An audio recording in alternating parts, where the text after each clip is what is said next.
अगर कोई लैपटॉप में है ना, चालू करने के बाद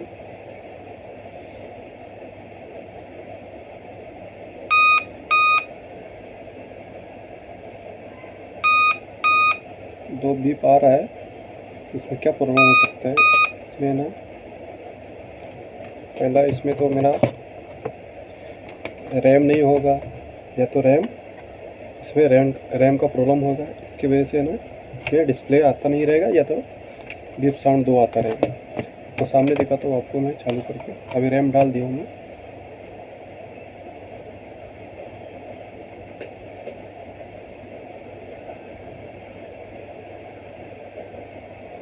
देख सकते हो लैपटॉप चालू हो गया मेरा, ये बीप साउंड ख़त्म हो गया।